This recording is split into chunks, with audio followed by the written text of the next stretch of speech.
welcome everybody. Let's call this March 31st at 10:30 a.m. meeting of the Policy Committee of the Beaufort County Board of Education to order. And as is our practice, let us first start with the Pledge of Allegiance.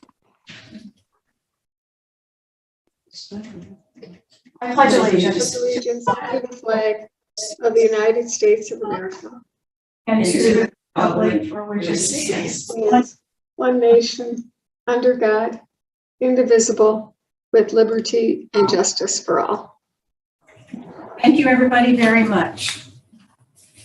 All right, prior to jumping right into the approval of the agenda, let's just identify who all is in the room and on Zoom. So on Zoom, it looks like we have board members and committee members, Kathy Robine and Dr. Rachel Wisniewski. In addition, we have Chair David Stribinger. And let's see, I have to move this over. We have Angela Middleton and Ingrid Boatwright. In the room with us right now, we have our administrative assistant, Robin Cushenberry, Ms. Alice Walton, and Wendy Cartledge. Wow, what an august group. Thank you all for coming and attending. And right now, committee members, we need an approval of the agenda. Madam Chair, I move that we approve the agenda. I second.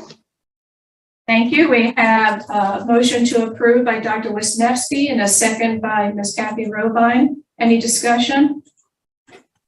All in favor? Aye. Aye. Thank you. Unanimous. No public comments. We have- and we did correct the time, so. No public comments. Thank you. All right. Approval of the October 25th, 2021 committee meeting minutes. Do we have a motion to do so? I move we approve the minutes from October 25th, 2021. I'll second. Okay. Any discussion about those minutes? Hearing none. All in favor? Aye. Aye. Unanimous. Very good. Thank you, everybody. On today's agenda, the first thing that's coming up for our discussion is policy for public comment. C2.23 is the policy that governs that. And if I'm not mistaken, Ms. Boatwright is the one that is asking the committee to look at this. So Ms. Boatwright, would you mind weighing in on your thoughts on this, please? Sure, and I'm sorry, I'm running a little bit behind. I'm going to get set up here. Yeah, the first thought I had was that the calling in for public comments, it's not in our policy. I don't necessarily think it's a good idea to continue doing that form of virtual meeting. Going forward, I think there's other ways we can continue to include people who cannot physically come into the building. I have some concerns about people calling in from out of state, people calling in that do not have the best interest of Beaufort County School District. And so I thought this coming out of the COVID pandemic, where we're back to not having virtual meetings as much, that it'll be a good time to talk about it. I'm just not a big fan of not being able to see the person that's making the public comments. And also I think it looks a little hokey to have basically a phone and a microphone, and we're trying, it just seems like it's a fairly primitive and problematic approach to virtual meetings. So I was hoping to have that discussion. And then that kind of led me to looking at our policy for it in general. And it hasn't been updated in a while. And I think that coming into this election season, we want to stay as organized, efficient, and nonpartisan as possible. So I've been looking at other districts and think that there's some opportunities to have some discussion about how we can set up our public comments to prioritize Beaufort County our Beaufort County residents, to keep it balanced, to stay nonpartisan, and to keep people with political agendas from essentially being so disruptive to our meeting process that we can't get the job done. That hasn't happened yet, but it is definitely happening across the country. So those are my initial thoughts. Okay. Thank you, Ms. Boatright, for that, for bringing this forward for discussion. Committee members, any thoughts on what Ms. Boatright has asked? Dr. Wisniewski? Thank you, Madam Chair. I think fundamentally, I'm against any kind of restriction that's going to restrict people from giving public comments, and I'll just give some thoughts on it. One of them being that I recall maybe right when we had first gotten on the board or before that there was actually some conversation about changing zoning for certain neighborhoods. And so we actually had some public comments that were from technically out of state or out of area that were people who were looking to move here, who had chosen a certain neighborhood. And now they were being told that the schools they thought their kids were going to be going into were now going to be different. And so they came to voice their concerns. So I think that when we get into the conversation of restricting people based on a geography, based on an ideology and things like that, we get into very slippery slope territory. So ultimately, I think the more comments, the better. We want people to be engaged in the process. We want people and parents to be talking to us and telling us what they're seeing out there in the public, what their experiences are. We want teachers to feel comfortable to come and give us public comments. So generally, I'm against any kind of restrictions on public comments based on some type of factor. I do think that the process and how people give comment could probably be perfected in a way, but I'm not for restricting people based on some type of classification. Thank you. Thank you, Dr. Wisniewski. Madam Chair, can I respond real quick to clarify something? Yes, please. Okay, so I don't think we restrict it to people. But what I want to make sure happens is that the people, and I think it's not just people who live in Beaufort County, but people that have an interest in Beaufort County. Like you said, when our last public comments, there was a graduate of Beaufort High from Detroit. Obviously, she has an interest. But it's more about prioritizing people that have good faith efforts to provide input into the school and making sure, like you said, Rachel, that or Dr. Wisniewski, that the process is such that we can, as some districts, in fact, a lot of districts prioritize student comments, that they're first to go. And if you think about when we had our public comments, we had about an hour's worth of public comments, kind of in the middle of it were two students, and we don't want to lose their, some voices. We just I think it's a question of the process and not necessarily put in restrictions. But to that end, I would also say most public policy comments that I looked at have a purpose statement, and I think we do as well. But I think that's kind of an important starting point. What is the goal of public comments, and then how do we design a process that meets those goals?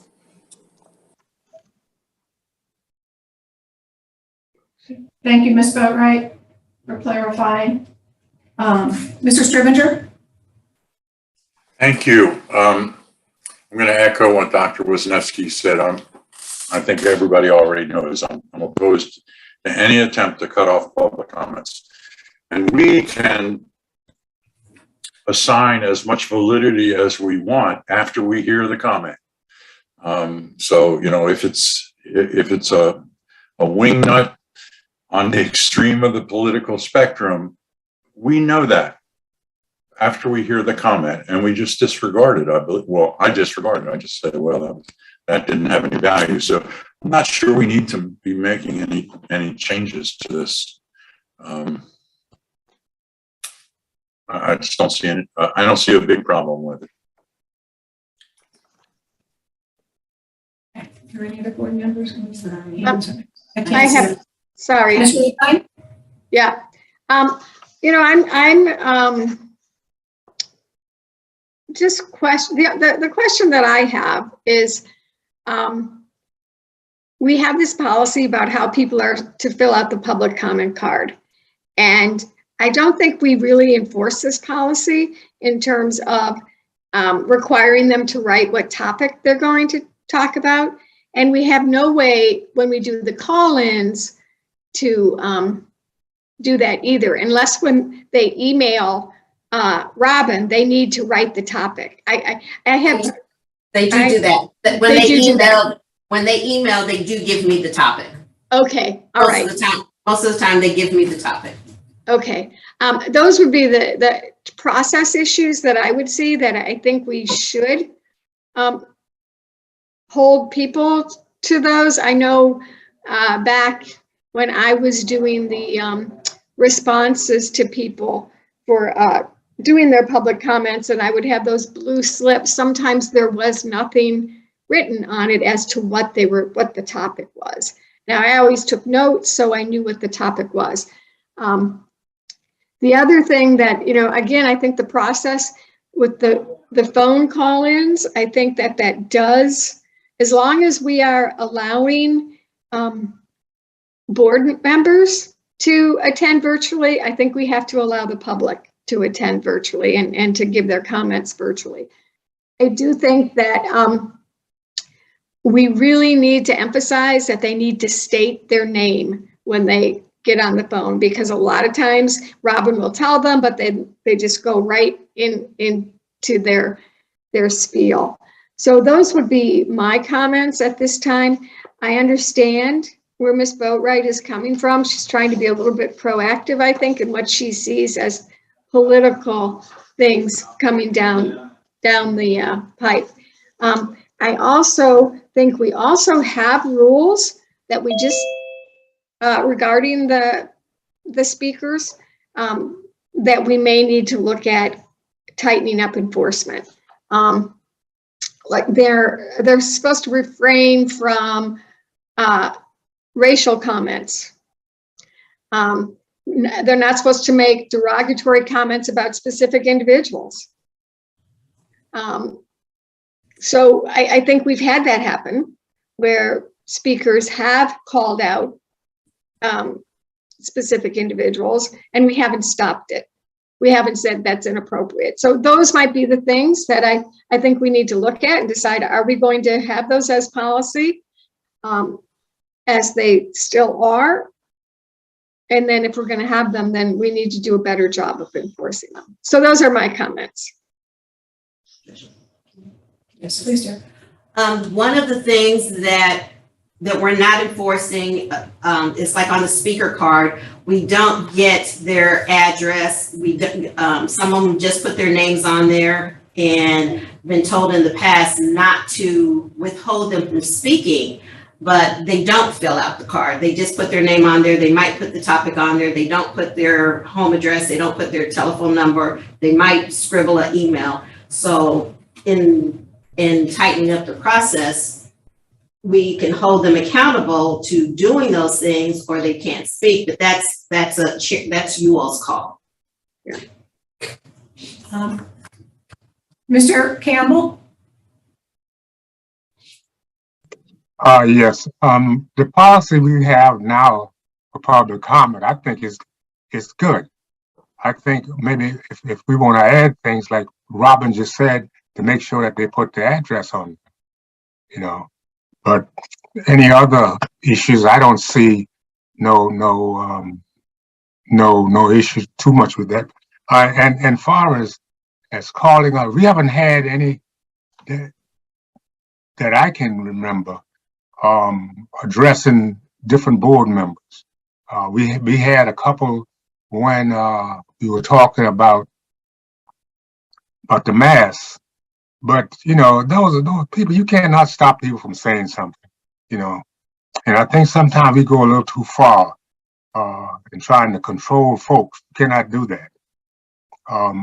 So I think we have a good policy, and I would suggest, like Robin said, make sure that they put their name and address on there and what they're going to discuss, and leave the policy as it is. We have enough policy already. We don't want to go back to the days where we have a big old book of policies. Thank you. Okay. Thank you, Mr. Campbell. Ms. Boatwright? again, I just want to be clear. I'm not suggesting that we restrict people from speaking. We already do restrict people from speaking, although I don't think we enforce it, that comments need to be limited to things in the domain of the board. That is a restriction that we already have. I think, first of all, in our current policy, there is nothing about calling in. In fact, technically, if you read our policy, a phone call in is a violation of policy. So we should add that if we're going to keep that. Secondly, I think we can have virtual participation, just like board members do, via Zoom, where they could fill out. I mean, this is what people are doing all over the country. We use technology. They fill out an online form similar to a comment card versus emailing our board assistant, because I have had feedback of people that have emailed and not received a call, which means we're being inconsistent, which is a dangerous thing when you're trying to stay nonpartisan. So I think we could have, a card that could be filled out online. These are just suggestions that would generate a receipt to the person that their comments have been received and that they can expect a Zoom link, and then they can sit in the waiting room of a Zoom meeting just like people in person until they are called by the chair, as opposed to trying to call people, especially parents who are doing sports and pickup and dinner at 6:15, trying to keep their phone with them until we get to them. So I am not suggesting that we change our policy to restrict people's participation. I am suggesting that we use technology, that we streamline our policy, that we have a purpose for our board public comment as to what we're trying to have, what the purpose of asking the public to come and feel free to speak at our meetings. Is it to inform? A lot of people restrict it to items on an agenda, which I don't think is a reasonable restriction. And then we look at our policy and make sure our policy supports that. The other thing, we do not enforce a lot of our policy already. We don't enforce the 30-minute limit. So if we're not even going to enforce it or talk about it, take it out, or when it gets to it at 30 minutes, there has to be a motion to keep going. So what I'm trying to just be really clear about is I'm not bringing this forward. I am trying to be proactive, because there are national movements afoot on both sides of the political spectrum that goal is to disrupt and deter school boards from doing their business. If that happens to us, we should have a very solid, contemporary, post-pandemic policy that will head off where we have to basically stop our meetings. If you look at what's going on, and I'm sure you guys do as well, I have friends on school boards in Massachusetts, California, Washington, Texas, Arizona. They are shutting down meetings. It may never happen to us, but I will feel like we missed an opportunity if in a few months we have one of these groups target our board meetings and we're trying to retroactively or on the fly come up with a policy. So this is just an opportunity to post-pandemic look at how we're doing things and modernize and streamline and ensure that we don't have restrictions, and ensure that the people of Beaufort County School District, who, especially those who are engaged in our schools, have a forum to make their voices heard. Okay. Thank you, Mr. Upright. Mr. Campbell? Mr. Campbell, you want to say something? Your hand is up still? Yes, you have to understand also that everybody that call in don't have access to technology. So that's the majority, and the majority of the folks in my district, I would say, don't have access to technology. They have a telephone, but they don't have access to computers. So I don't see why we want to do it that way. That's just my, thank you.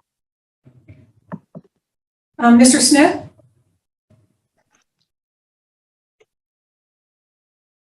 Good morning. And in terms of what Mr. Mr. Boatwright said, I listened to what Mr. Campbell and Ms. Boatwright said. I do think I don't really see much need to be done, but I do. I have a problem with asking people for their addresses because of the fact that what is that? My question is, asking them for their address is something that was done back in the days, and a lot of people take threaten to that. A lot of people don't take that too kindly because of. Y'all can't hear me? Yeah, we can hear you. I apologize. Okay, that a lot of people take that as a threatening, because back in the days, what people would do was get their address and get where they're working all that information from, and retaliate within the community. So I really don't think that we need to be asking people where what their address is. I can see asking them what they want to speak about, but asking them where their address at, that's really no here nor there. That doesn't. I mean, they want to put that down, then that's fine. But that's not something that should qualify whether you're going to speak or not, because that's your personal business, and that really has nothing to do with what you're actually saying. So I in turn think that's a bit much, asking people for the addresses and different things. I think that if they want to put that, then they can be able to put that. But if they don't want to put that, then they should not have to put that, because I think that is going overboard and almost violating the people when we're asking them their personal business. Being elected and put, being No, elected. I understand what you're saying.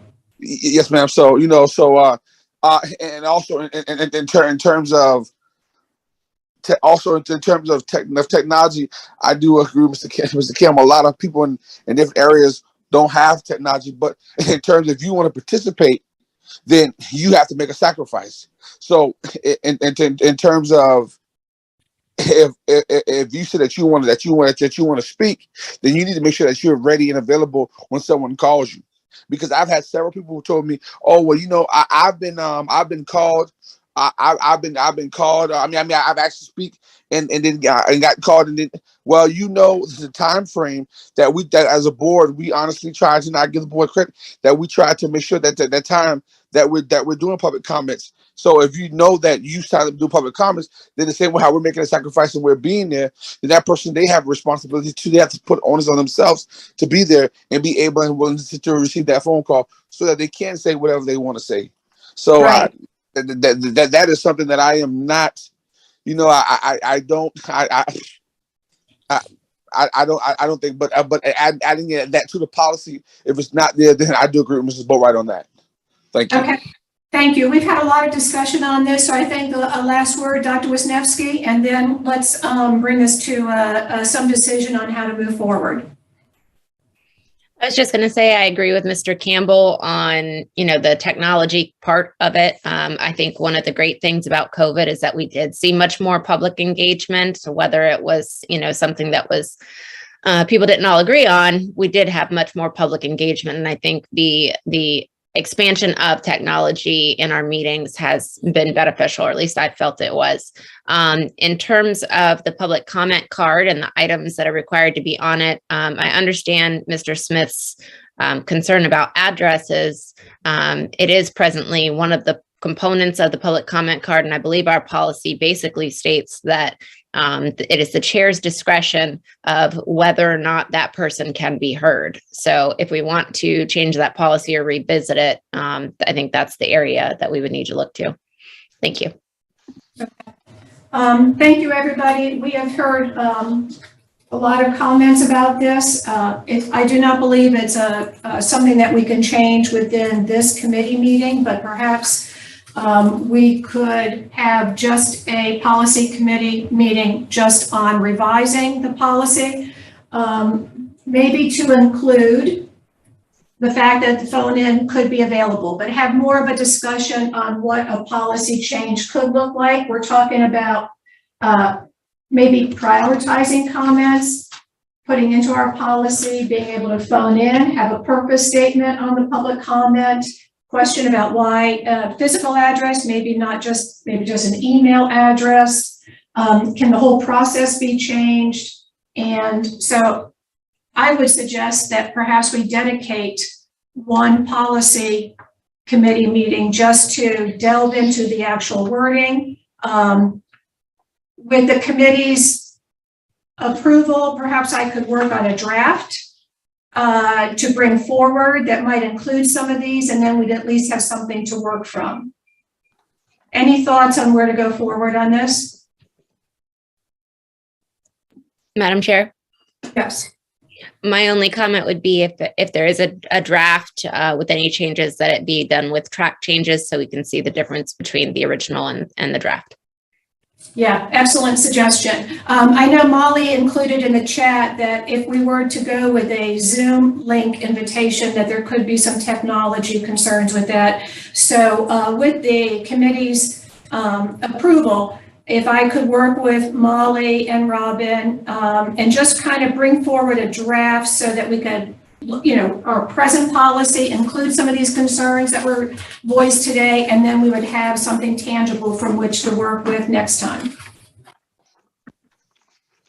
Sounds good. Okay. All right, great. So that's what we'll do for this one. Robin, I'll set up a time with you and we could just kind of review some of this. Okay, excellent.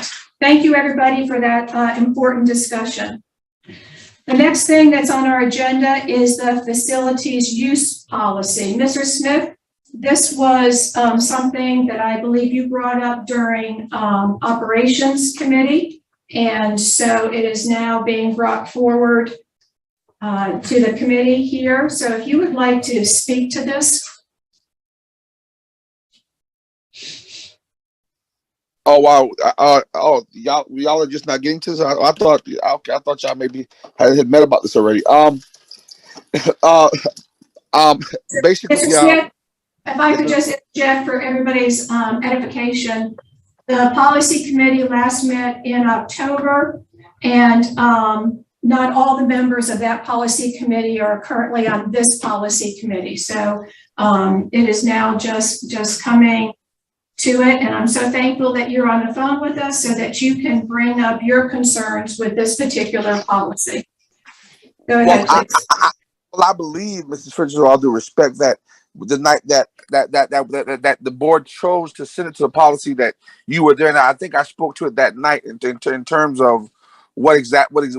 I mean, the question is, what's the policy for a board member to basically to have a community meeting on the campus? That's basically what it is. Okay, so yes, sir. I would just, whenever we have a new meeting about something, it's good to have the history. So thank you for sharing that with us. So basically, you're asking about OE 8.7, where it talks about develop and consistently administer facilities use guidelines delineating permitted uses, applicable fee structure, insurance, damage. Is this what this is what you want to include in here, that what board members would not have to follow this policy? Is that what you're asking?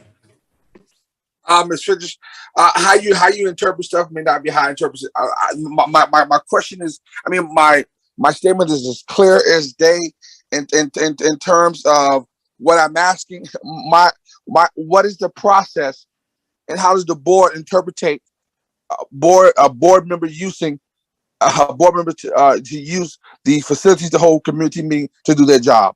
That is what my question is. That's what I want to get the clarification on, how that's interpreted, and how does the board see it. That's it. Y'all are the committee. I'm what the committee do its work. That's my question. So that's why, again, just as in Ms. Boatwright requested this particular item, she was able to explain what exactly she's looking for. So I'm just asking for some guidance here, Mr. Smith, on, is it OE 8.7 that you want an additional comment or policy, sub-policy put in here that board members are not required to follow this, and that board members have total access to school buildings for board member reasons? I'm just asking for you to give us a starting point here. Let me give the history. How this came about was, as a board member, I was trying to have a community meeting with my district, and I was up against a whole bunch of left to right, and every turn there was a problem and in turn, I should be able to use the public facility where I'm a elected official at to have a community meeting to get feedback and understand what the community have to say. And so at every turn, there was question. And so at that point, also when I went to have a meeting, then I got a call from the facilities person, and he told me that it was not how he interpreted, and also said something about me possibly getting ready to run for office, and that might be what I want to use it for. So I don't think that it should be room for anyone for anyone or any positional for anyone's personal interpretation. I think it should be clear as into whether or not a elected official or a school board member should be able to use the building to do community to do the work that they are elected to do. I don't think that no one should get in the way of that. If we want to have a community meeting at one of the school buildings in your district, then in terms of clear transparency and communication, that should not be something that is held against you. And there should not be room for interpretation for staff. Okay, thank you very much for that background. Mr. Scrivener, I think I saw that you're on. Is that not the conversation that we had that night? So if you could, just for a second before you ask Mr. Scrivener to speak, I would just like to then read what the policy says. And for my clarification, you're asking this committee to look at that and perhaps exclude board members from having to follow that policy. So under OE8 facilities, it does say the superintendent shall develop and consistently administer facilities use guidelines, delineating permitted uses, applicable fee structure, and clear user expectations, including insurance, cleanup, security, behavior, and damage repair.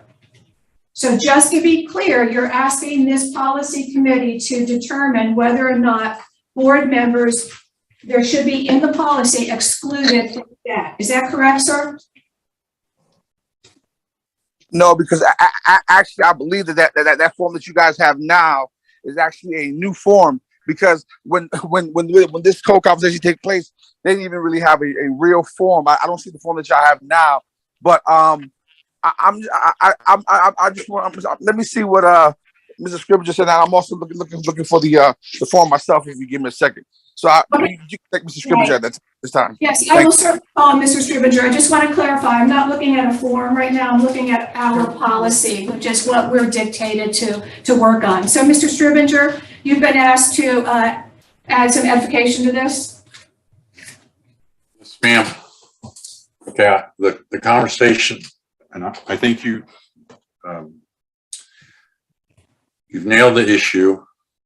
Mr. Smith feels that there should be some preference given to elected officials. I believe the conversation that night was that elected officials have to follow the same guidelines as all other citizens, because when the board is not in session, that's what we are. We're just like any other citizen. So there's a fundamental difference on what things are available to a board member. I believe the conversation was there's nothing special about being a board member when the board is not in session. So, and I think that's the end of the conversation. And I don't, Will's got a different opinion on that. He feels that we are entitled to something special. So that's the fundamental issue. And I think you're right on it, Tricia. Do we want to change the policy to say that board members do not have to follow the guidelines that are applicable to every other citizen? And I mean, I can tell you, there's no way I would vote for that.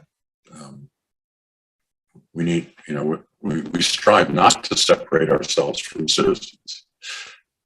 So that's my complete recollection. Okay. Thank you. And the AR for the school district does allow for school facilities to be used, but everybody that requests to use it has to provide insurance and has to fill out the appropriate forms to make sure that that cleanup is done, security, insurance, and damage repair.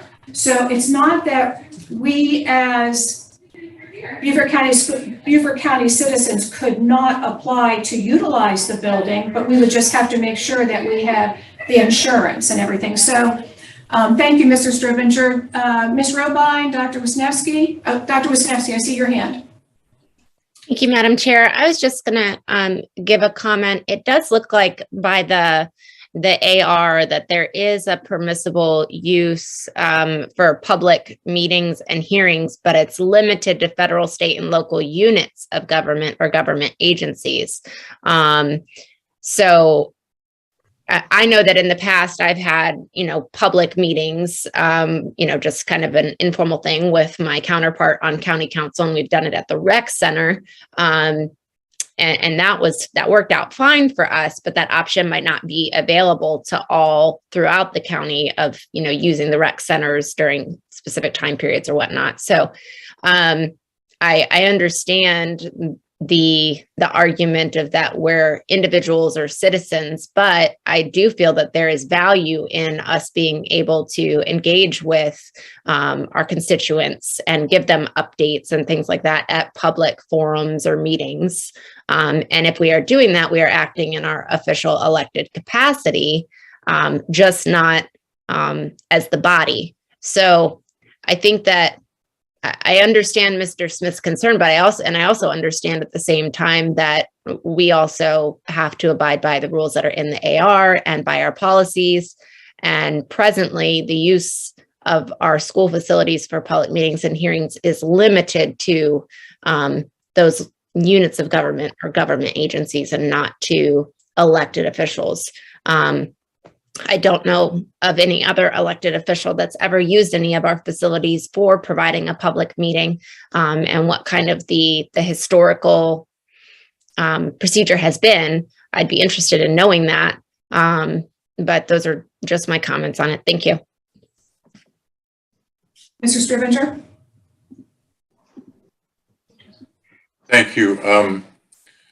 Mr. Smith alluded to another issue that we have to be cognizant of, and that is the campaigning. None of our facilities can be used for campaigning. And that is a difficult call sometimes to make about what is campaigning, what isn't campaigning. As Dr. Wisniewski said, you have a group of citizens and they ask you a question, and the way you respond to that question, some people might say you're campaigning. So, that's something we just want to avoid, trying to getting involved in that gray area. But that's another consideration on the use. And I'm not aware of politicians being able to use our facilities. I know there was a brouhaha about some organization that came in, I think the Whale Branch, and used their facility. And we just want to steer clear of all that. And there are other facilities. I mean, there's library, as Rachel pointed out, there's libraries, there's rec centers, there's other things you can use. So I think this is a tempest in a teapot. Thank you, Mr. Stribinger. I do believe that there were some elected officials that did have a meeting at St. Helena Elementary School not too long ago for community purposes. However, I'm under the impression that they went through the process, had to fill out an application, had to prove that there was insurance. When you have a gathering of people there, you do have to make sure that the school district does not have any liability. So, but I do believe there was that instance, and again, under the impression that they went through the process to do so. Ms. Robine?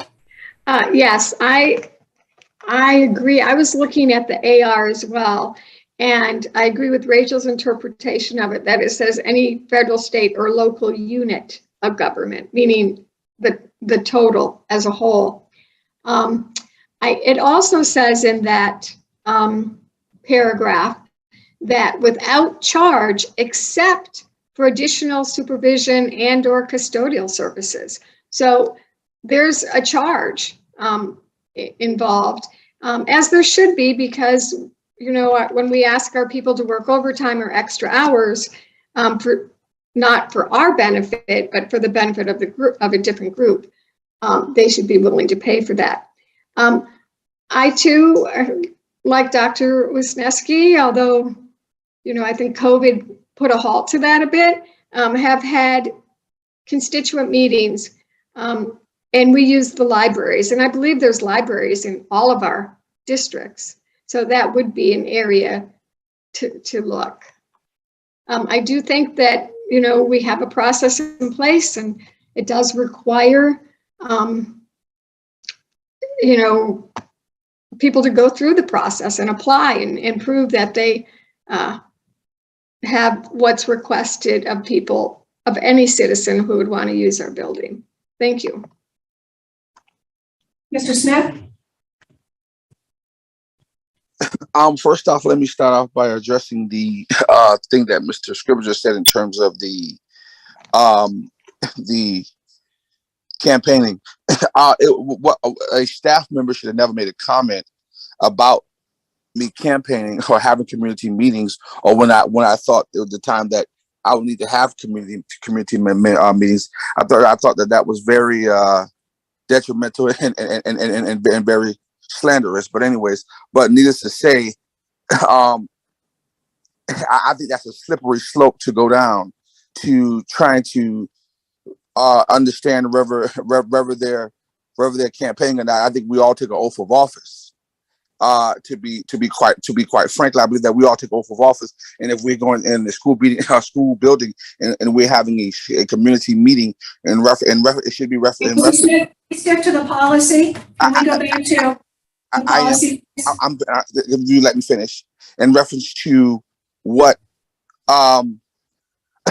in reference to what the community is meaning towards the school board stuff, then I don't think that there's no room for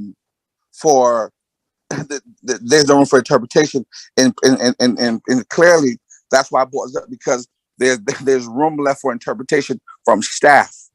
And also my question is too, Dr. Rodriguez has as a superintendent, he has community meetings. Does he go through the same policy? Who approved his community town halls when he had them as a superintendent? So are we saying that the superintendent have special privileges that as board members that we don't have to do our job? Yeah. I mean, because I'm just saying that the superintendent, he does have several town halls himself with the community. So in terms of that, what's that process like in terms of fairness? Okay, so Mr. Smith, what is it you would like this policy committee to change? If you could bring that forward, and then the committee can determine whether or not to bring it to the full board. Please don't be just. Please let me finish my thoughts, whether you want to hear them or not, because I understand that we did take out the time to have this meeting, and you're asking me, and I'm telling you answers, and apparently you're not happy with the answers that I'm giving you. So please let me finish what I'm saying, because now you've asked me before. You were very specific and precise about me bringing exactly what I want. And I'm giving you variables the same way everyone else giving you variables, but I know that I'm giving you variables that you don't want to hear. And so that's not I'm just asking you to please be specific about the policy that you want changed. I'm saying that they are different, and I'm saying that variables in the policy that if we're going to discuss it, it's in terms of also in my community, our library does not permit community meetings after 6. So most people they don't get off until 5 and 5:30. So therefore, in my community, we cannot have community meetings at public library because it closes at 6 o'clock. So that's a challenge for me as an elected official, as a school board member, in which we have school buildings which I should be able to use. So when y'all said that, yeah, when Nesky said that she was able to go and use the public library along with her person, then that's different, because also that they have utilization on the county council side that obviously we don't have. But also I noticed that we've had county council members to have meetings at Lansdowne Middle School on this side of the Broad. We've had county council members to have meetings at Lansdowne Elementary School. So we've had different meetings in the schools, but no one has said anything about even in regards to what process they've took. You know, we don't know that, and you know, so they have been having meetings in the school buildings. So you know, those are some things that we shouldn't think about, because it's not fair to me that I'm not able to, and I'm not asking for anything special. I'm asking to do my job, and I feel like I'm being stopped to do the job that I'm supposed to do. My job is to be transparent and meet with the community. So I'm not going to tell you, because some people already have their mind. I'm not going to tell you how to do it. I'm just saying that we should be able to, as board members, to meet each other, to be aware to where we should be able to trust each other to do exactly our job. Point blank, period. Thank you. So to clarify, Mr. Smith, as I understand it, you are, as any board member, is allowed to use the school site if they go through the process of obtaining insurance, of requisitioning it, finding a date. So, excuse me, sir. So that is my understanding, my recollection from our operations committee, that schools are open to us to do that if we go through the process. Okay, that was my recollection. As you just stated, yes, as elected officials, we have to abide by the State Ethics Commission. We all have to listen to what the State Ethics Commission tells us, and one of them is we can use no school district resources while campaigning. So that is the fine line that we are walking right here.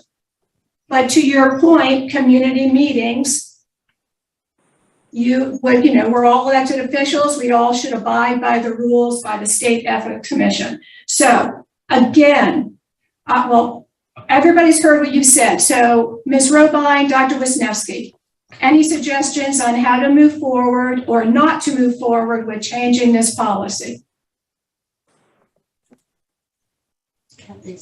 Kathy? I feel the policy already allows for this if we, follow the procedure as a citizen. Okay, Dr. Wisniewski? I agree, Madam Chair. I think that the policy allows for use, and if we follow the regulation and we do everything that is outlined on whatever the form is, then we can utilize the facility. It sounds like, and please someone correct me if I'm wrong, that you've asked, Madam Chair, that if there is a specific change being proposed by Mr. Smith, that you would like that either done specifically right now in the meeting or in writing. But it sounds like there is no specific language that is being presented today. So as I sit here, I think that the policy and regulation provides for it. Thank you. Okay, thank you. All right, so thank you, everybody. Where does the insurance come from? Does the board have insurance for this? Because if I'm in my elected capacity, then I shouldn't be trying to figure out where the insurance is coming from, or do we have board insurance and I don't know about it that will allow me to rent this venue? That's an excellent question, Mr. Smith, and I would recommend, why don't you send an email to Dr. Rodriguez, and he can find out from Mr. Otting or Jennifer Staten, the risk manager. So that's an excellent question. So could we ask that you follow through with that and email Dr. Rodriguez and ask about that? No, I don't think that. I'm asking the policy committee, because the policy committee is where this was brought to, and I believe that is the policy. I'm still asking the policy committee to continue to work on this, because you asked a question, and I gave you another question. Mrs. Wineski said unless he have a something specifically, and I just gave you something specifically as an insurance. So when renting it under my official title, where did the insurance come from, and also where does the payment come from, as well as in custodian? Because the last time I've seen it, both times that the elected officials had it, I didn't see not one custodian in the building. So I'm a little confused to how we're saying that the policy is effective if things that's in this policy is not being done. So I'm a little baffled by not the unwillingness to work and get this done. Okay. Thank you, sir. You're in. All right. Mr. Strivenger? I want to clarify that individual board members do not assign tasks to the committees. If you want it assigned to the committee, then bring it to the full board, and the full board can assign it to the committee. But you got to be careful. The position you're taking and really is untenable. You can't assign things to the committee, but there is a way to do it, and that is ask the full board to assign that task to the committee. All due respect, Scrivener, I don't think that I was assigning it. What I stated was that Dr. Wineski stated that Mrs. Smith Mrs. Fridges asked me to clearly bring something forward. And so as I thought about what she said, then what I brought forward was the insurance. And if that's the case, and the policy committee is handling it, then Mrs. Fridges took the onus to put the onus on me to get that done. And there's no need for me to do it, because the fact that if it's going to be something that's added to the policy and then bring clarification of how that works and how that fits into the policy. Mr. Smith, if you could please, we need to move on. I will happy to do this for you, Mr. Smith. I will find out about the insurance. Okay, if we may, we need to move on. I will find out about the insurance for you, Mr. Smith.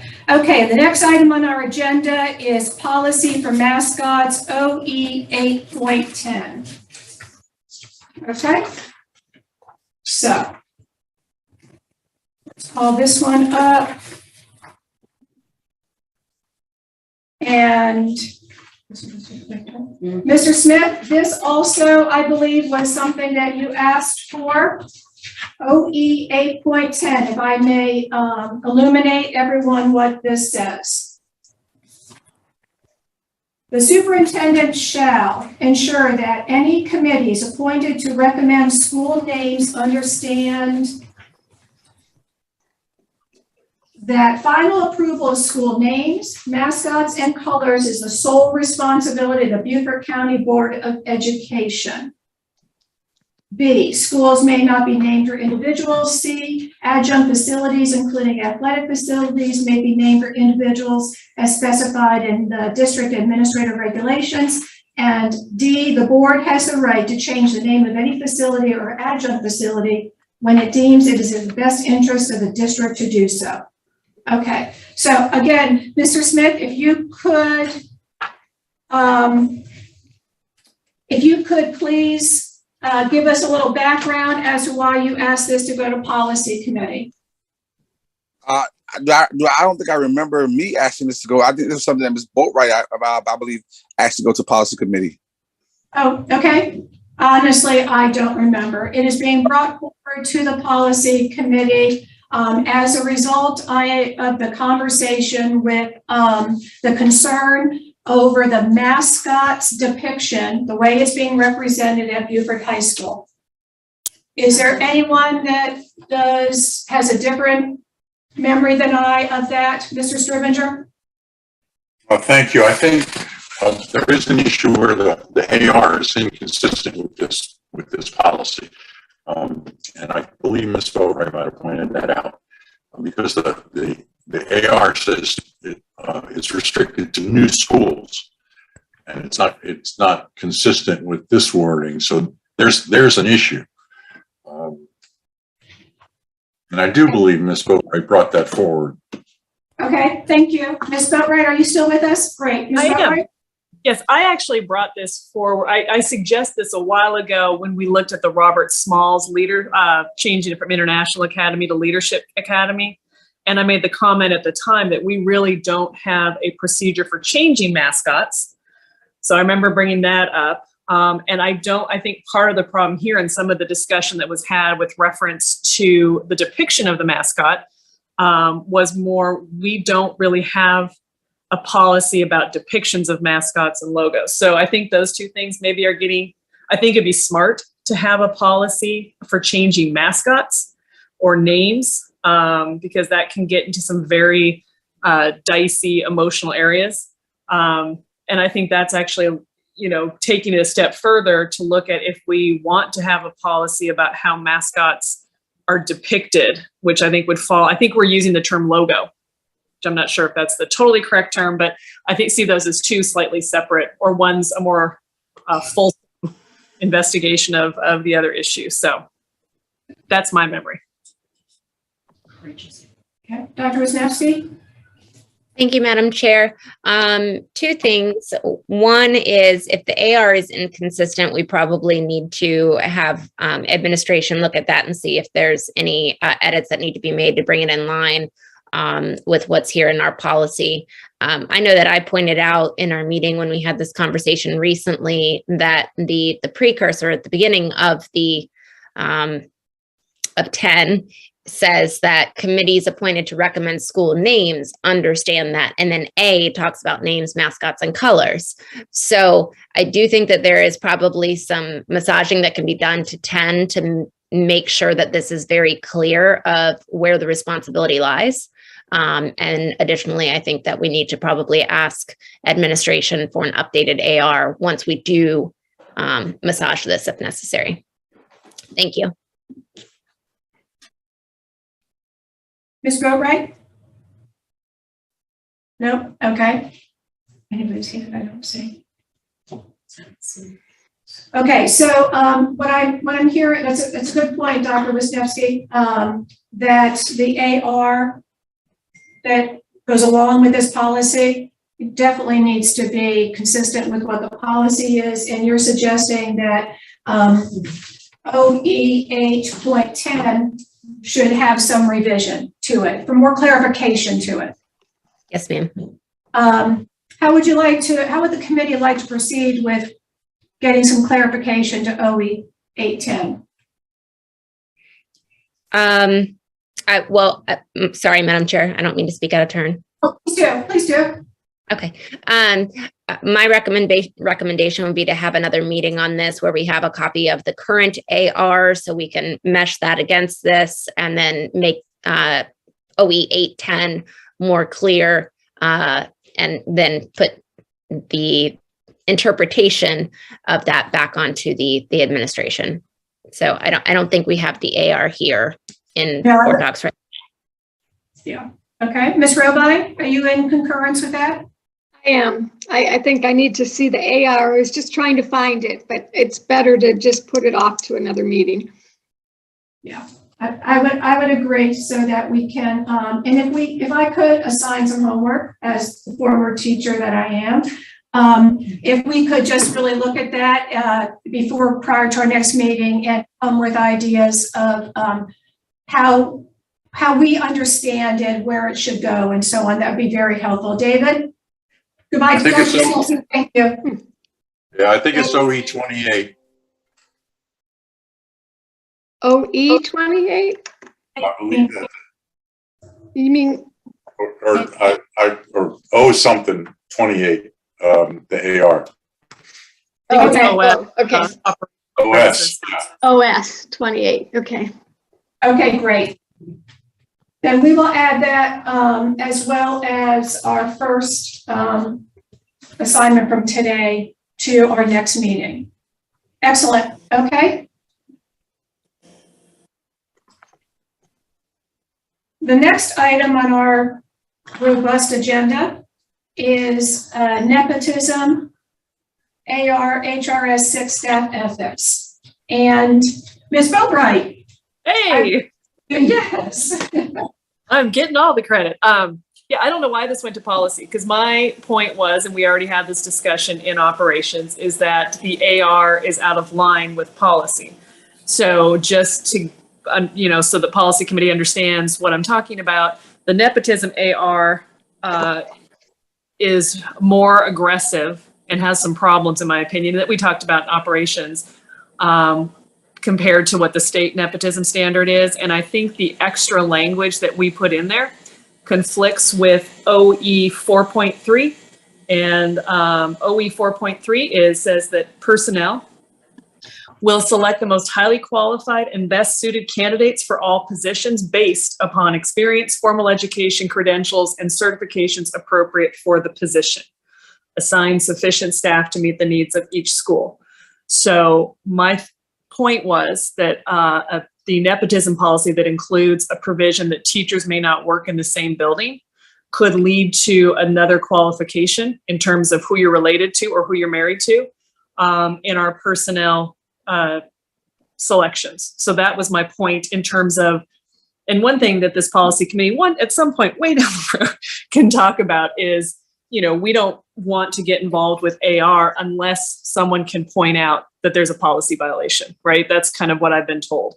So I'm not sure going forward if these kinds of issues will come up again and the policy committee would have an opportunity to decide if they want to get involved or if that's something different. So, but that's the background on this. I didn't request it to be sent to policy. Someone on executive committee did, I believe. Oh, and for everyone else's information, we will be bringing forward a motion from operations regarding this AR. So it will be discussed by the full board on Tuesday anyways. Okay, Ms. Romine? I was just going to say, I have to disagree with you on this one, Ms. Boatwright. I don't think there is a disconnect. I think certainly we don't want immediate family members to be having supervisory authority to the other, but I don't think that's what you're talking about. I think you're talking about C, but C does allow for family members to work in the same building. In fact, I was just at Hilton Head Middle School yesterday, and there was a woman who's now a BMS at a different school, but she worked at Hilton Head Middle School when her mother taught there. So there are allowances for that.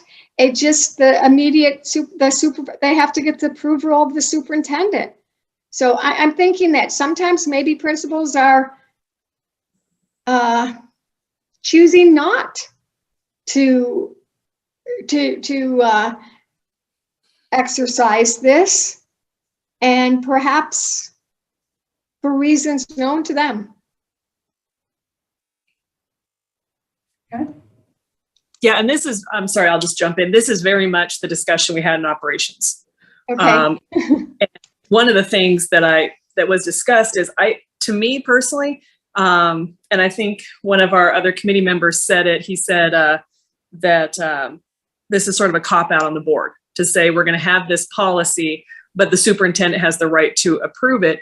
And again, y'all are probably picking up on a theme here. I think if we're going to have policy, it needs to be implemented consistently, because if we have policy that gets implemented on a case-by-case basis, I think that creates some significantly problematic situations. So, but at any rate, I don't know if that's because, like I said, operations, which has oversight over this, I don't know, this OE and the AR, I guess, to the extent that the board has oversight over ARs, already decided to bring to the board this more discussion. So I guess we can talk here about whether or not the policy, it violates the policy. But we've already kind of, I don't know. Okay. You guys, can I just respond to that? totally. Sorry. So No. let's say we delete, and it's not ours to delete, it's in the AR, but let's say we would recommend that that's deleted completely. You're still not going to ensure that there's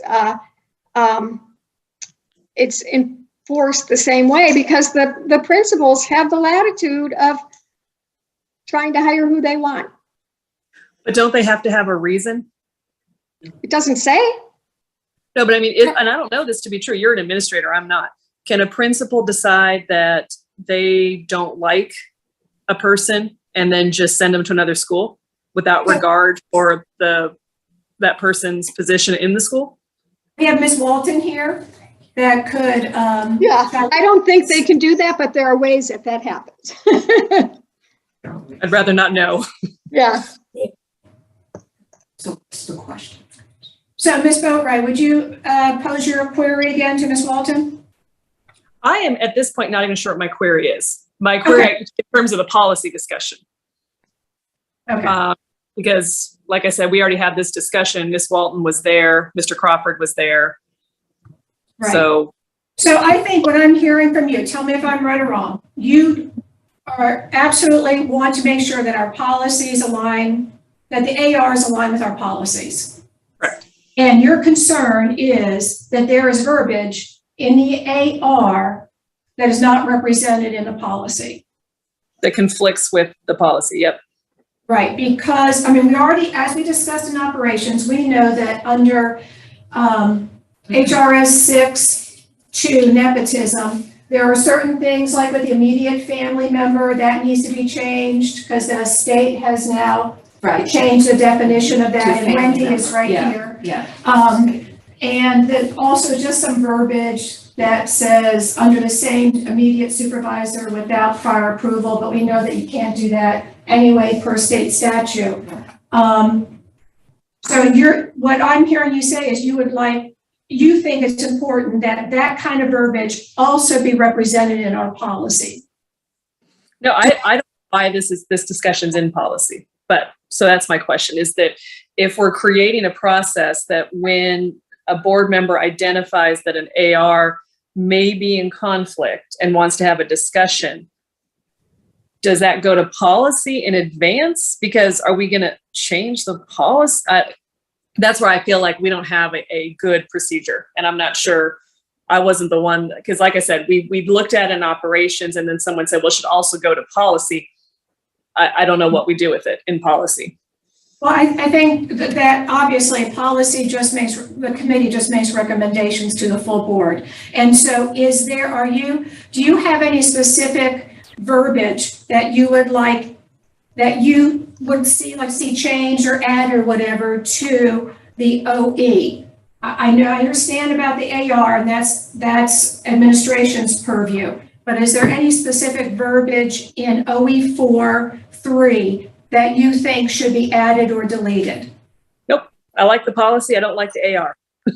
Got it. Okay, thank you. That's the clarification. Yeah, and I just want to clarify. So we're going to talk about the revisions to staff ethics. Will we discuss this in our next operations committee and go over it then? Correct. I mean, that seems like to go to the full board. So, I mean, Ms. Boatright, Yes. I don't know if you're Ms. Cartledge, but they worked, per the last operations committee, they worked on changing some of the verbiage in the AR. So the question now is that not coming back to the operations committee, or is it going straight to the board? We had a motion to send it to the full board to direct the superintendent to bring the nepotism AR in line. And I forget exactly how we worded it, Robin, because to bring it in line with the state nepotism and ethics standard. Okay, so going just right back to the full board for information purposes instead of through committee. Right, and I think the board would have to vote if they want the superintendent to update the AR, I guess, to the state standard. Because I do believe it was a board decision to add C in, but I could be wrong. Okay. Ms. Walter? My understanding was the motion would carry it to the full board, and the full board would request or not request the super to review the current AR to bring it into with the alignment with the state with the state ethics commission. Yes, that's where we are. And so after the board meeting, then we'll finish Then we'll this do the process. language. Got it. Yes, sounds good. Okay. Thank you. Mr. Smith? So Ms. Walton just said what I was going to say. I was just going to state I attended that meeting and what the motion was, but Mrs. Walton just stated it very eloquently, very well. So yeah, Okay. thank you. Thank you, sir. Ms. Robine? Yes, can I ask a question? I thought whenever state statute changed, or there was a thing that we automatically went to our ARs and updated it, that it wasn't something that the board has to direct the superintendent to do. That's the way it should be, yes. Isn't that correct? Wendy? I mean, Wendy brings stuff to us all the time that I personally have been unaware of, that the state has changed. And she brings, she says we have to update this AR. So, I mean, it sounds like we maybe missed this one or something, but. No, I think it's helpful that we did talk about staff ethics, our operations committee, and then when we looked at that AR, we saw that we needed to make some revisions to it, because that section under 2C was confusing. And so Right. we'll correct all that. Yeah, so my question just is, do we need a motion to do that? Aren't you automatically going to do that? But I'm fine with the motion. It just seems like. Already working on it. Yeah, they are working on it, and the motion Was for the superintendent to review. was for the superintendent to review it. So, but you're right, Kathy, it's, as everyone is shaking their heads here in the room, it should be done automatically. Right. Without that motion to be made. Mr. Strivenger? Thank you. There's the issue of being in line with the state, but this particular issue about the school building goes further than the state. So this is something that is peculiar to us. It's not that it's not in line with the state, it's that it goes further than the state. So that's a little bit of a different issue than what you're talking about, Kathy. We do have to make sure we're aligned with the state, and you don't need a motion for that.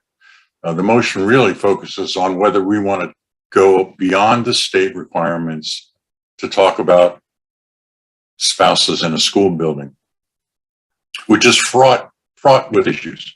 And we know that because we discussed it before.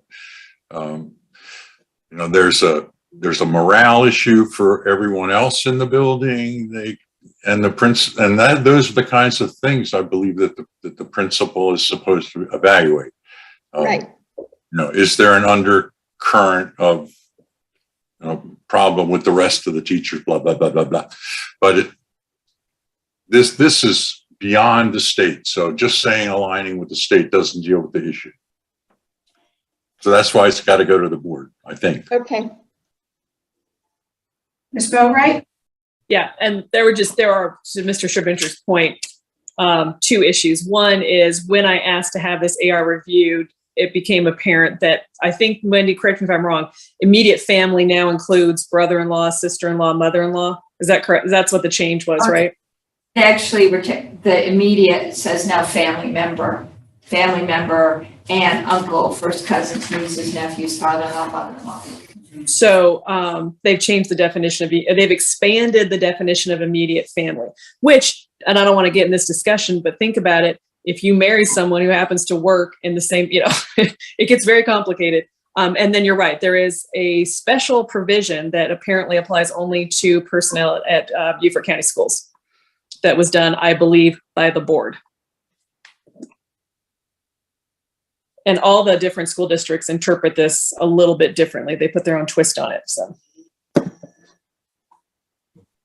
Okay, so to move forward, Ms. Boatright, it's coming to the full board. Yep. And the disposition of this and the changes in the AR will all be done then instead of in front of the full board. Is there anything that you are asking then that the policy committee specifically do at this time? No, ma'am.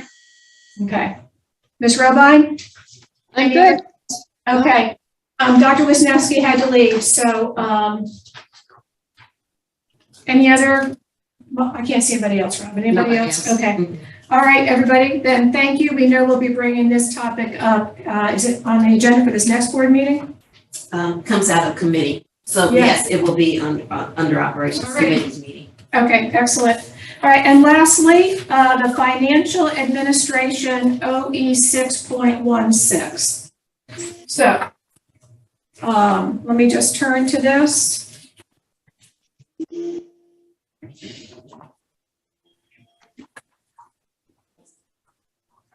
Okay, so some background. No, it's not always, let's see. The role Yeah. of unused 8% funds. Okay, so the policy actually says that the superintendent shall roll all unused 8% funds forward to the current bonding cycle and reduce the current bond issuance accordingly. Board action taken May 21st, 2019. Okay, I'm asking to bring this back up again because I need to have the ultimate conversation, the definitive conversation, to make sure that this particular policy is not in, that it doesn't conflict with our current practices, or that our practices don't conflict with this policy is more accurate. Mr. Strivenger, I have called on you several times to ask your interpretation of this, because it does concern me that we are currently, with the way we're doing our 8% project list now, when there are those funds available, that we move the next project up on the list in order to go after our very long list of 8% project needs. When you interpreted this last time, I believe you said you didn't see a conflict. Can I put you on the spot here and ask your thoughts on this, please? Yes, ma'am. You may put me on the spot. And Yeah. as I've tried to explain this several times, and I just don't, I'm not thinking clearly or something. This was a good rule prior to our changing the way we do 8%. We changed the way we do it, so now we have this below the line projects, which is where any unused funds go. So essentially, starting last year, we don't have any unused 8% funds. Right. There is no such thing as unused 8% funds anymore because they roll to the next project under the line. Before, they didn't. And so you had this money sitting around. And that's what this motion was directed toward. That money was just sitting there and people were making questionable decisions on how to use it. So it's really a moot point after last year. The years prior to last year still have to roll the money forward because we didn't have those below the line projects. We didn't have them prioritized. So there were unused funds. But it's going to sunset as soon as we catch up to what we decided to do last year.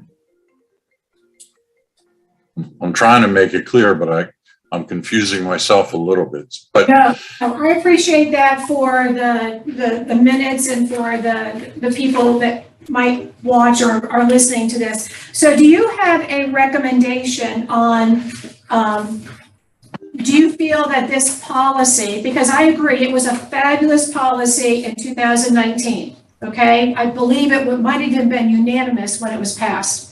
Do you have a recommendation now, though? Should this policy be removed? Should this policy just have a red line drawn through it? I mean, what would you suggest the disposition of OE 816? I'm sorry, OE 616. I would leave it. I would leave it there in case a future board no longer addresses 8% projects the way we are doing it now. So I think this is just a good catch-all, that if there is ever any unused funds, they should roll forward. The way we're doing it, if we stay with the process that we did last year, there won't be any unused funds. But if that process should change in the future, this would still be good law. So I would recommend you just leave it. Okay, Ms. Robine? Yeah, I concur with that. I think that, you know, I don't know if there needs to be an asterisk, you know, in compliance with, you know, a statement in compliance with, let me think about that. How this format that was changed and approved by the board, was there a motion about that below the line? Didn't we have something like that before? That's a good question. I am not good at just recalling specific motions. And truly, I've been the one like a dog with a bone on this particular policy, asking for clarification. So I hear what Mr. Stribinger is saying, and that makes total sense, but I really like where you're going with this, Kathy. Just some notation that this policy would remain in effect if the current practices of using the 8% changes or something, but Yeah. yeah. Yeah. On their process. There was not a board vote on a formal full board vote on going to that process, I don't believe. Robin, can you hear Robin? She doesn't recall. I can, yes. Yeah.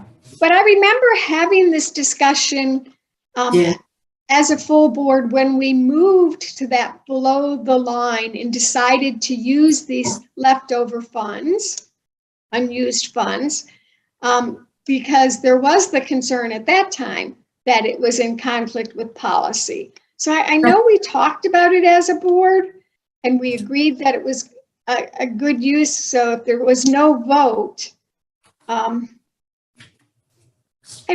just like to me, if we put something in either the policy statement or in the way that a statement about 8% funds, how they're assigned,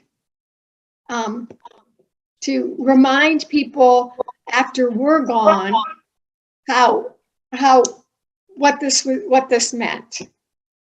Right, that's what I'm thinking too, because being, you know what, if I were to read this, you know, and if I was not part of this board, I would really be concerned about it being in conflict. David? Well, I just lowered my hand because I can see where clarification would help. But before that, I was going to say, I think we're overthinking this. You know, that's, but then I've thought about it so much that it seems so clear to me. I don't understand why you all can't understand it. Well, you understand why you don't understand why I'm a dog with a bone with this. Yes, ma'am. Yes, ma'am. Yeah. If you all could come up with a clarification, I'm not sure what we call our process, our current process, the below the line stuff.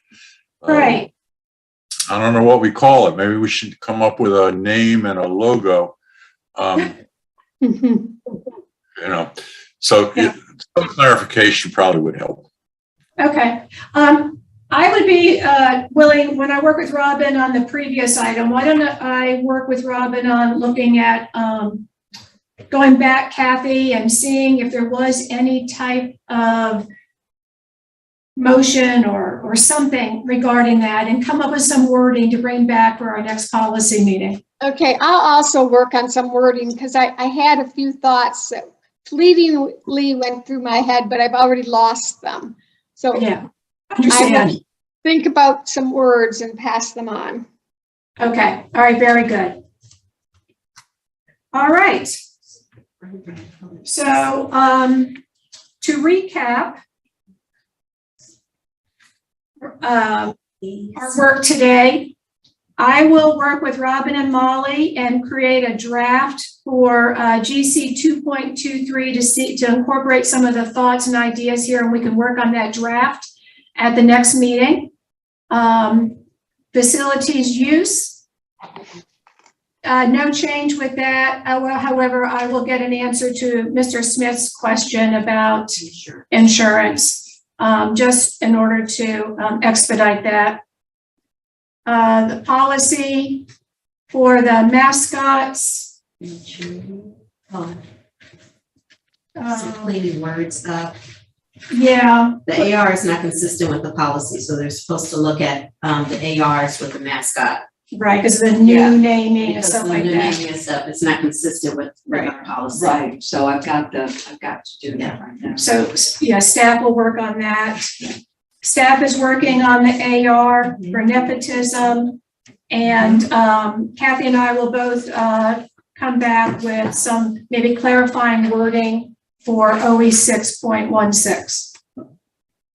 Okay, does that encompass all of it? Any other thoughts or Mr. Smith, your hands up? Yes, also, and they mentioned something about pay in there.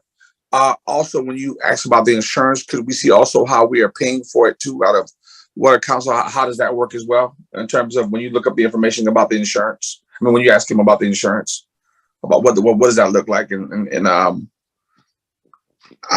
Yeah. Oh, the applicable fee structure? Yes, ma'am. Right, so you want to know about that as well as insurance? Yes, ma'am. Yes, Mr. Smith, I can do that. Do you want me just to provide you with that information, or you want that to be brought to the full board? Yeah, I think that should, the full board should know about that. Not just me. I mean, because that's very important. It's not just, I don't think it's just important for me and as well as the community. Thank you. All right, very good. Kathy? Never mind. I was just going to say, I think the fee structures put out by the custodian, by the custodial rate. I know I've seen that before, but. Right. Yeah, no, it was my understanding, Mr. Smith, perhaps you can clarify, you are asking me to find out whether or not who pays for the insurance and who pays for that fee structure, right? Yes, ma'am, exactly. Yes, ma'am. Not so much that there is the fee structure, that there is the expectation that there's a fee structure, but whether or not a board member's requirement to have the insurance and that fee would be covered by someone other than the individual board member. That's what you're asking, correct? Correct. Absolutely. Okay. All righty. All right. Anything else? How about a future meeting date?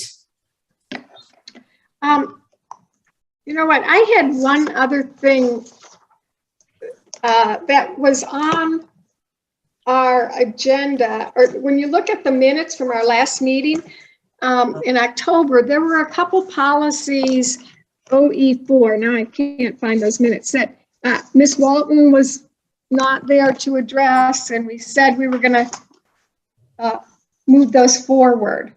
Yes. Kathy, Robin and I talked about that, and we'll put that on the next meeting's agenda, but you're exactly right.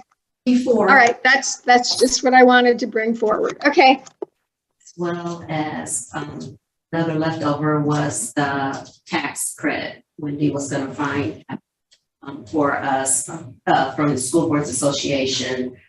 It's their resolution included the tax credit, the tuition tax credit and voucher. It was discussion if the exceptional needs tuition tax credit program was what their resolution 32 included. And Wayne was going to. Yeah, and it did include for the special ed. Okay, so how is that a policy thing? Just because it wasn't there, but how is that policy versus maybe legislative? It should go to legislative, Yeah, but it came up in policy. Right. But it came up in policy, but it should go to legislative. Got it. That's right. Yes. And I sent that information to Rachel, Okay, at the rest of the committee. so that's not something So we don't have have to. okay. Yeah. All right, so OE4 is already on the agenda. Kathy, thank you again, and these other items that we just mentioned. So what about a date for our next meeting? I would like to have it sooner than later so we can dispense with these and get them taken care of? And Rachel's not able to join us with this. So Kathy, is there any dates that you cannot meet? I cannot meet, well, we wouldn't meet the week that we are on vacation. That's right, So that spring the break. school district is closed. Yeah. And so I could meet on, oh, I'm really tight, Tricia, because the earliest I could meet really is Wednesday, the 27th. Because after, The day at the Capitol. That's the day of the Capitol. oh, that's right. We're moving academics on that day as well. We are, that's right. I'm out of the country, I'm working the Heritage, and I have 5 grandchildren at my house in this month. So I'm really tight, unless, yeah. Okay, Kathy, how about we just do this? How about I ask Robin just to send an email to Rachel and you and me, and we'll consider this. We'll do it via email because that might be the most efficient way. Okay. Okay, excellent. Okay, all right. Anything else for the good of the committee? No? At your work, Ms. Fidrich. Thank you, Ms. Boatright. Okay, meeting adjourned, Kathy? Yeah, meeting adjourned. Adjourned. Thanks. All right, bye.